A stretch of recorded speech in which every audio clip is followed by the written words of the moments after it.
Profesi kedokteran memiliki 3 norma, yaitu norma etik, norma disiplin, dan juga norma hukum. Yang pertama adalah norma etik yang didasarkan pada moral dan etika, yang dilandaskan pada MKEK, yaitu Majelis Kehormatan Etik Kedokteran. Pelaksanaan bimbingan, pengawasan, dan penilaian dalam pelaksanaan etik kedokteran agar etik kedokteran dapat ditegakkan.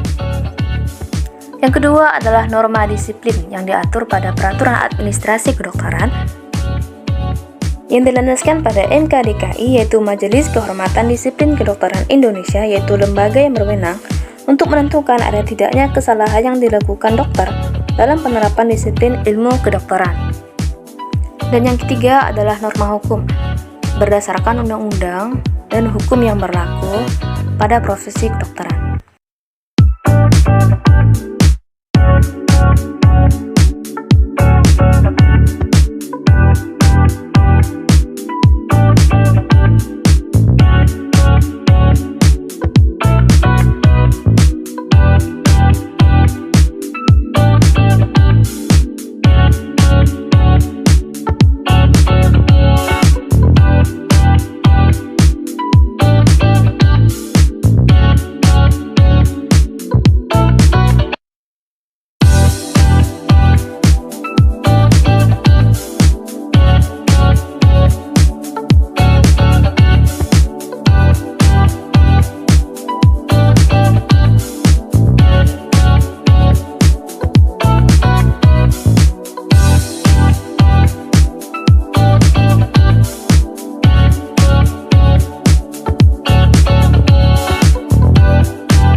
Mari kita simak studi kasus etika kedokteran berikut ini. Pada April 2016, Ibu Ira memeriksakan kondisinya ke rumah sakit di daerah Bandung. Beliau mengeluhkan bahwa perutnya telah sakit selama akhir-akhir minggu ini.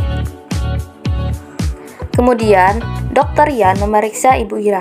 Setelah memeriksa keadaan Ibu Ira, Dr. Yan merasa tidak terlalu memahami apa penyakit yang dialami Ibu Ira.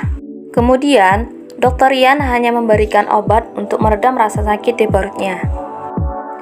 Sesampainya di rumah, Ibu Ira meminum obat dari Dr. Yan. Perutnya masih terasa sakit seperti sebelumnya. Lalu, apa pelanggaran etik yang telah dilakukan oleh Dr. Yan? Lalu, pelanggaran etika apa saja yang dilanggar oleh Dr. Yan?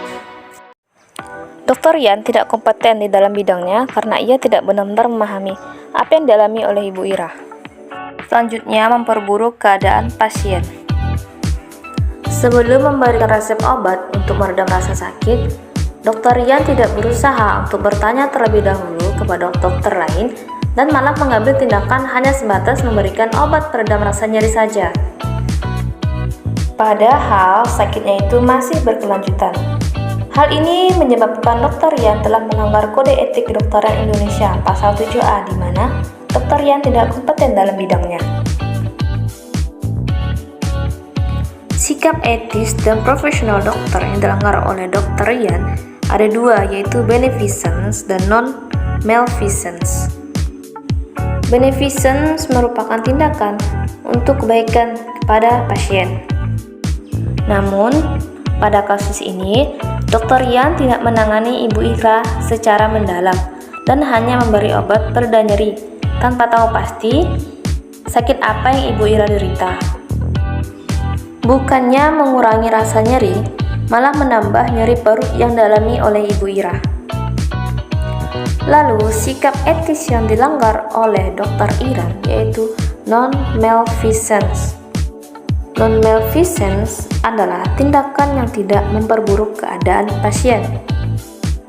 Seperti yang telah disampaikan sebelumnya, dengan Dr. Yan memberi obat pereda nyeri, dikhawatirkan akan menimbulkan gejala lainnya pada Ibu Ira.